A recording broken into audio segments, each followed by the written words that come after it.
நாம் லாகின் பண்ணிவிட்டு யூனைட்வர்ஸ்குள்ளே வந்ததுக்கப்புறம் பார்த்திங்கன்னா இந்த மாதிரி பேஜ் தெரியும். இதில் வந்து யுனைட்வர்ஸ் கைட்லைன் அப்படின்னு இருக்குது. இது லேர்ன் மோர் கிளிக் பண்ணிங்க அப்படின்னா வந்து இந்த யுனைட்வர்ஸில் இருக்கிற விஷயங்கள் குவாண்டம் வேவ் பற்றி அந்த மிஷின்ஸ் பற்றி நிறைய இன்ஃபர்மேஷன்ஸ் வந்து இதில் இருக்குது. நீங்கள் பார்த்தா வந்து தெரிஞ்சிடும். சரி, இப்போ வந்து நிறைய பேருக்கு வந்து டவுட்ஸ் என்ன அப்படின்னா வந்து குவாண்டம் வேவ் எப்படி ஜெனரேட் ஆகும். சில பேருக்கு அதிகமாக என்டிசி கிடைக்கிது, சில பேருக்கு கம்மியாக கிடைக்கிது. சில பேருக்கு மிஷின் இருக்குது, அதிகமாக வந்து டிஆர் ஆக்டிவேட் பண்ணாலும் கம்மியாக தான் மிஷின் கிடைக்கிது, சில பேருக்கு வந்து அதிகமாக கிடைக்கிது. அந்த மாதிரி டவுட்ஸ் இருக்குது. ஸோ அது என்னென்னு இப்போ பார்க்கலாம். இப்போ ஆக்சுவலி என்ன அப்படின்னா வந்து இங்கே நம்ம என்டிசி வந்து கிளைம் பண்ணுறோம் இல்லைங்களா. என்டிசி வேணும் அப்படின்னா வந்து நம்ம குவாண்டம் வேவ் வந்து ஜெனரேட் பண்ணணும். குவாண்டம் வேவ் எப்போ ஜெனரேட் ஆகும் அப்படின்னா வந்து இங்கே பாருங்கள், இதில் 24/88 இருக்கு இல்லைங்களா. 88 டிவைஸ் வந்து ஆக்டிவேட் ஆனால் தான் 88 டிவைஸ் சேர்ந்து ஒரு குவாண்டம் வேவ் வந்து உருவாகும். சரிங்களா.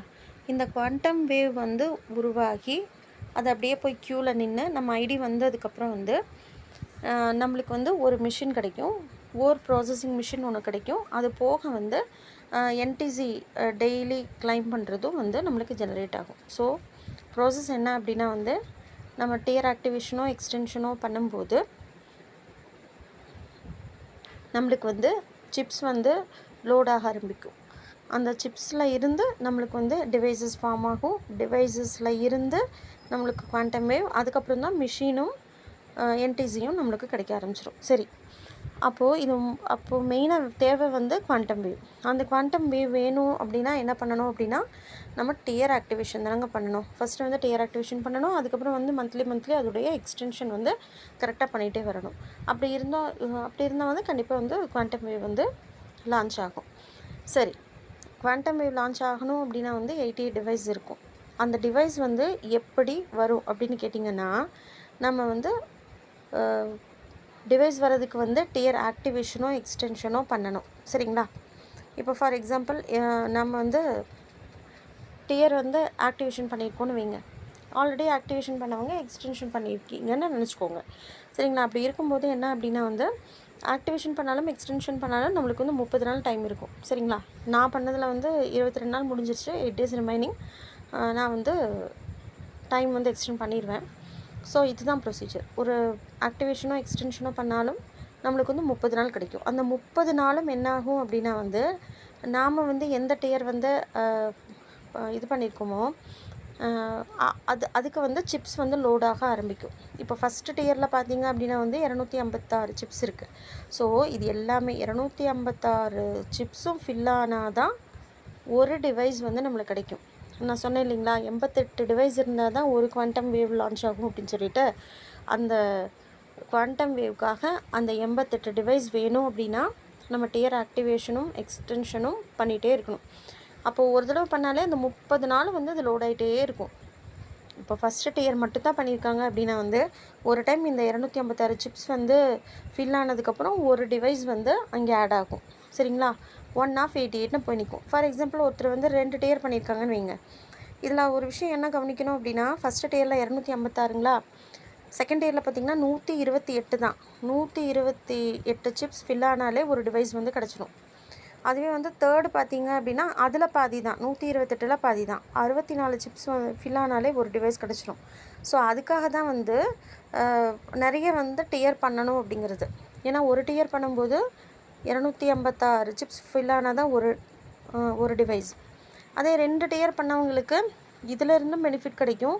இதில் இருந்தும் ஃபுல்லாக கம்ப்ளீட் ஆகும்போது ஒரு டிவைஸ் போய் உட்காரும். செகண்ட் டியரும் ஆக்டிவேஷன் பண்ணியிருந்தாங்கன்னா அதிலிருந்தும் ஒரு டிவைஸ் போய் உட்காரும்.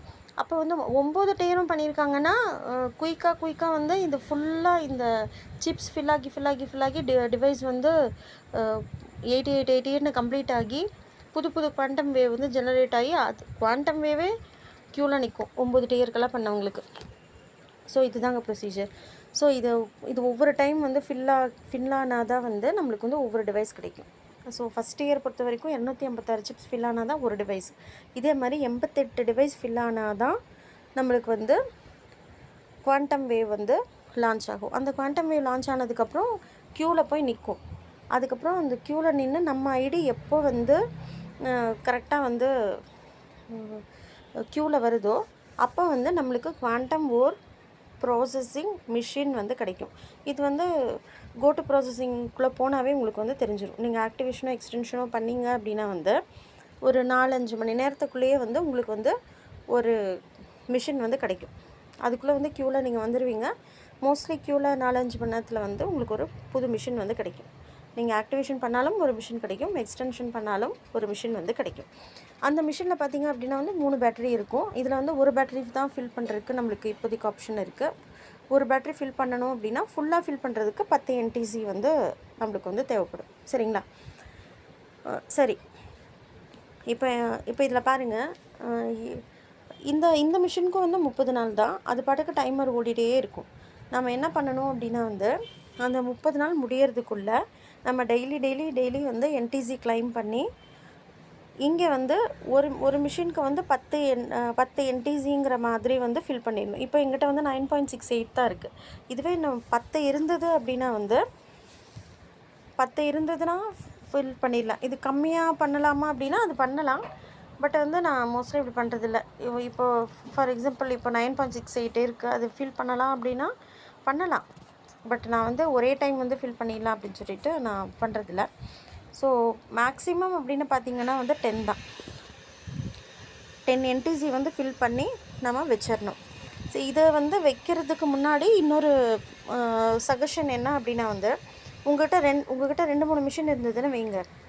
நான் செக் பண்ணுறதுக்கு வேறு மிஷின் இல்லை, நான் NTC ஃபில் பண்ணிட்டேன். உங்கள்கிட்ட எம்டியாக வந்து 2-3 மிஷின் இருக்குது அப்படின்னா வந்து நீங்கள் அப்கிரேட் கொடுத்துட்டு செட் மேக்ஸ் அப்படின்னு கொடுத்து பாருங்கள். இது சும்மா செட் மேக்ஸ் கொடுத்தா உங்கள் NTC போகாது, சும்மா செக் பண்ணுறதுக்கு தான். செட் மேக்ஸ் கொடுத்திங்கன்னா கீழே தெரியும் யூ வில் கெட் அப்படின்னு சொல்லிவிட்டு உங்களுக்கு எவ்வளோ குவாண்டம் ஓர் கிடைக்கும் அப்படின்னு சொல்லிட்டு இங்கே வந்து தெரியும். சரிங்களா? இப்போ 2 மிஷின் இருக்குது அப்படின்னா 2 மிஷின்லேயும் செக் பண்ணி பாருங்கள் செட் மேக்ஸ் கொடுத்து. அப்போது அந்த 2 மிஷின்லேயும் எந்த மிஷினில் உங்களுக்கு அதிகமாக குவாண்டம் ஓர் கிடைக்கிதோ அந்த மிஷினில் வந்து நீங்கள் அந்த 10 NTC வந்து ஃபில் பண்ணுங்கள். அவசரப்பட்டு செக் பண்ணாமல் ஃபில் பண்ண வேண்டாம். சரி, இதில் பாருங்கள், இந்த 30 days முடியிருக்கு. இதில் வந்து 17 hours இருக்குது. பட் ஆல்ரெடி நான் ஃபில் பண்ணி வச்சுட்டேன். ரொம்ப நாள் முன்னாடியே ஃபில் பண்ணி வச்சுட்டேன். பட் வந்து இது ஃபில் பண்ணி வச்சாலும் இந்த 30 days முடிஞ்சு இந்த டைம் லெஃப்ட்டுக்கு கீழே டைம் ஓடாமல் 30 நாள் முடிஞ்சு கம்ப்ளீட்டட்னு வந்தால் தான் அதை வந்து நம்ம கிளைம் பண்ண முடியும். இதில் பாருங்கள், இனி 17 hours இருக்குங்களா? நான் ஆல்ரெடி 10 NTC ஃபில் பண்ணியிருக்கேன். ஆனால் என்னால் கிளைம் பண்ண முடியாது. சரிங்களா? அதே அந்த 30 நாள் பீரியட் முடிஞ்சு டைம் லெஃப்ட் கீழே கம்ப்ளீட்டான வந்தால் தான் நான் வந்து ஃபில் பண்ண அந்த 10 NTCக்கு வந்து நான் கிளைம் கொடுத்து எனக்கு எவ்வளோ நான் NTC ஃபில் பண்ணதுனால அந்த மிஷினில் இருந்து எனக்கு எவ்வளோ கிடைக்குமோ அந்த குவாண்டம் ஓரை வந்து நான் எடுக்க முடியும்.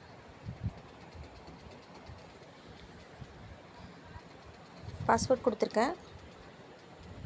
இப்போ இது கிளைம் பண்ணியாச்சு அப்படின்னா வந்து எனக்கு அந்த யூனிவர்ஸ் ஹோம் பேஜில் வந்து குவாண்டம் ஓர் எவ்வளோன்னு காமிக்குது இல்லைங்களா? அதில் வந்து இந்த 1.8303 ஓர் வந்து அதில் ஆட் ஆகும்.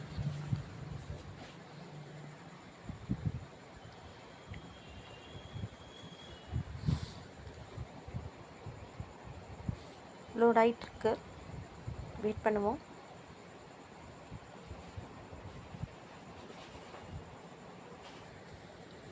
அது லோட் ஆகிட்டே இருந்ததுங்க. அதனால் பேக் பட்டன் கொடுத்து நான் செக் பண்ணேன். நான் ஹோம் பேஜில் இங்கே பாருங்கள், குவாண்டம் ஓருங்கிற இடத்துல இப்போ 51 காமிக்குது இல்லைங்களா? 51.24 அது வந்து ஆட் ஆகிடுச்சு. நான் வெளியில் வந்து செக் பண்ணேன். சில சமயம் அப்படி தான் ஆகும். நெட்வொர்க்னால கூட வந்து லோட் ஆகிட்டே இருக்கும். ஆனால் வந்து ஆல்ரெடி ஆட் ஆகிருக்கும். இதில் பாருங்கள், கம்ப்ளீட் ஆகி நான் கிளைம் பண்ணாமல் ஒரு மிஷின் இருந்தது. அது இப்போ கிளைம் பண்ணேன் இல்லைங்களா? இப்போ தான் நான் கிளைம் பண்ணேன். அது கிளைம் பண்ணோன்னா பாருங்கள், கம்ப்ளீட்டரில் 0 அப்படின்னு இருக்குது. அது என்ன விஷயம் அப்படின்னா வந்து இப்போது 30 days முடிஞ்சதுக்கப்புறம் நம்ம அதோடய ரிவார்டை வந்து கிளைம் பண்ணிட்டோம் அப்படின்னா வந்து அந்த மிஷின் வந்து காணாமல் போயிடும். கிளைம் பண்ண உடனே அந்த மிஷின் வந்து அதோட ஒர்க் வந்து முடிஞ்சிச்சு. அது ஓர் வந்து ப்ராசஸ் பண்ணி நம்மளுக்கு கொடுக்க வேண்டியதாக இருக்கும். அந்த ஓர் வந்து நிற்கும். நம்ம அது கிளைம் பண்ணோன்னா அதோடய வேலை முடிஞ்சதும் அந்த மிஷின் வந்து அது போயிடும். அதுக்கப்புறம் வந்து அந்த மிஷின் வந்து இருக்காது. இப்போ பாருங்கள், எங்கிட்ட 2 மிஷின் தான் இருக்குது. ஒன்று வந்து 17 hours இருக்குது. இது ஆல்ரெடி ஃபில் பண்ணிட்டேன். 17 ஹவர்ஸ்க்கு அப்புறம் இது டைம் லெஃப்ட்டு கீழே கம்ப்ளீட்டட்னு வந்தால் தான் நான் கிளைம் பண்ண முடியும். இன்னொன்று வந்து ஒரு எம்டி மிஷின் இருக்குது, அதில் வந்து 10 என்டிசி வந்ததுக்கப்புறம் நான் வந்து ஃபில் பண்ணுவேன். அதுதான் இருக்குது. சரிங்களா? ஸோ அதுதான் நம்ம ஆக்டிவேஷனோ எக்ஸ்டென்ஷனோ பண்ணும்போது நம்மளுக்கு மிஷின் கிடைக்கும். அந்த மிஷினில் வந்து நம்ம 30 நாளுக்குள்ளே 10 என்டிசி ஃபில் பண்ணிடணும். ஒரு பேட்டரியில் வந்து 10 என்டிசி ஃபில் பண்ணிடணும். ஃபில் பண்ணுறதுக்கு முன்னாடி நம்மக்கிட்ட நிறைய மிஷின்ஸ் இருந்ததுன்னா எந்த மிஷினில் அதிகமாக ஓர் கிடைக்குதோ அதை பார்க்கணும்.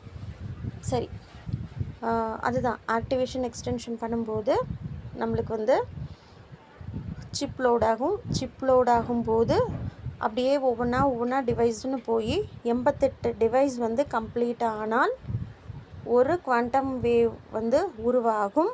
அந்த குவாண்டம் வேவ் வந்து க்யூவில் போய் நின்று நம்ம ஐடி வந்ததுக்கப்புறம் அது கிளிக் ஆகி நம்மளுக்கு ஒரு மிஷினும், ஒரு டியருக்கு ஒரு மிஷினும் அதுக்கப்புறம் வந்து அந்த என்டிசி ஓடுறதும் ஸ்டார்ட் ஆயிரும். சில பேர் சொல்லுவாங்க, 4 டியர் பண்ணியிருக்கேன், 5 டியர் பண்ணியிருக்கேன், ஆனால் 2 மிஷின் தான் கிடச்சிருக்கு அப்படின்னு சொல்லிட்டு. அதுக்கு என்ன பண்ணணும் அப்படின்னா வந்து நீங்கள் ஒரு டியர் வந்து எக்ஸ்டென்ஷன் பண்ணுறீங்கன்னு வைங்க, ஒரு 4-5 மணி நேரம் பொறுங்க, அதுக்குரிய மிஷின் வந்து வந்துடட்டும். அது வந்ததுக்கப்புறம் இன்னொரு டியருக்கு வந்து நீங்கள் எக்ஸ்டென்ஷன் கொடுங்க.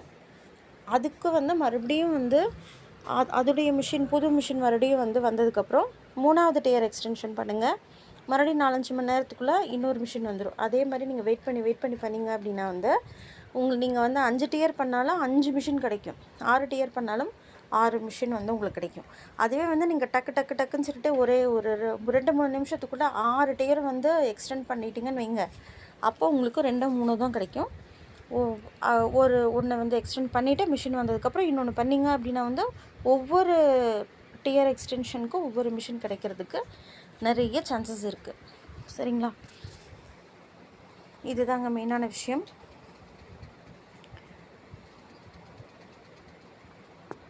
அப்போது பேசிக்காக இதுதான். ஃபஸ்ட்டு டியருக்கு வந்து 256 சிப்ஸ் வேணும் ஒரு டிவைஸ்க்கு. அதே செகண்ட் டியருக்கு வந்து அதில் பாதி 128 போதும். தேர்ட் டியருக்கு வந்து 64 இருந்தால் போதும். நிறைய டியர் பண்ணும்போது என்னென்னா ஒவ்வொன்றிலையுமே வந்து நம்மளுக்கு வந்து அந்த சிப்ஸ் கம்ப்ளீட் ஆகும்போது சீக்கிரம் எல்லா டியரில் இருந்தும் ஒவ்வொரு டிவைஸ்னு வந்துகிட்டே இருந்து இந்த 88 டிவைஸுங்கிறது கம்ப்ளீட் ஆகி ஒரு நியூ குவாண்டம் வேவ் வந்து லான்ச் ஆகி போய் க்யூவில் நிற்கும்.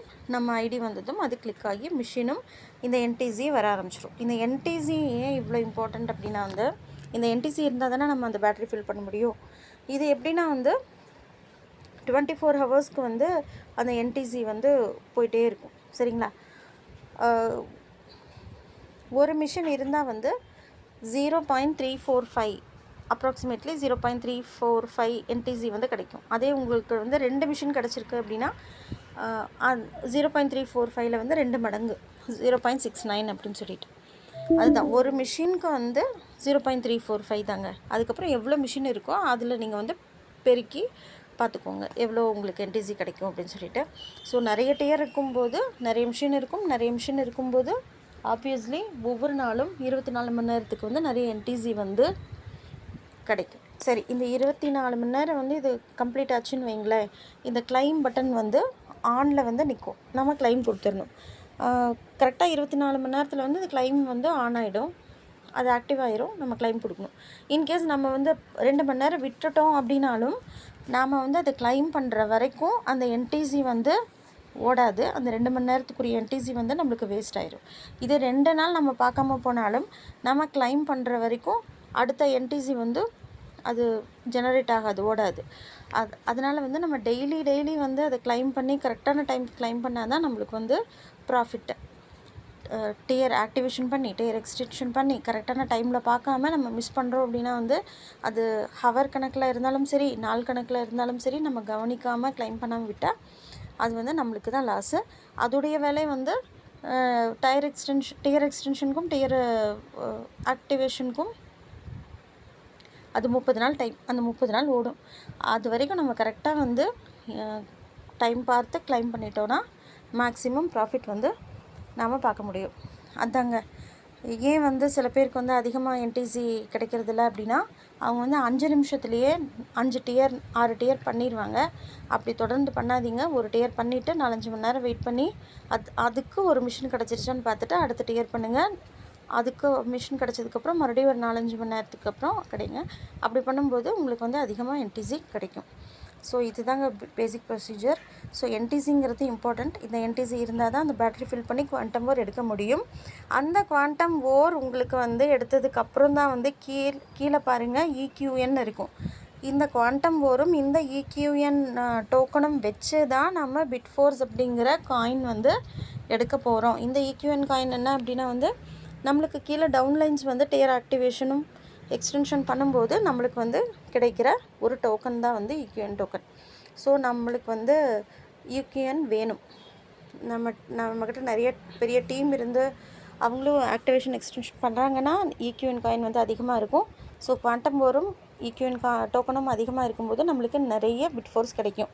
சரி, டீமே இல்லைங்க, ஆனால் வந்து குவாண்டம் ஓர் வந்து நிறையா இருக்குது அப்படின்னா வந்து அதுவும் வந்து ஹாலிவுட்ஸில் என்ன சொல்லியிருக்காங்க அப்படின்னா வந்து உங்கள்கிட்ட வந்து நிறைய குவாண்டம் ஓர் இருக்குது, உங்களுக்கு தேவைக்கு அதிகமான குவாண்டம் ஓர் இருக்குது அப்படின்னா அது நீங்கள் அது ஃப்யூச்சரில் செல் பண்ணி அதுலேயும் நீங்கள் ப்ராஃபிட் பார்க்கலாம் அப்படின்னு சொல்லியிருக்காங்க.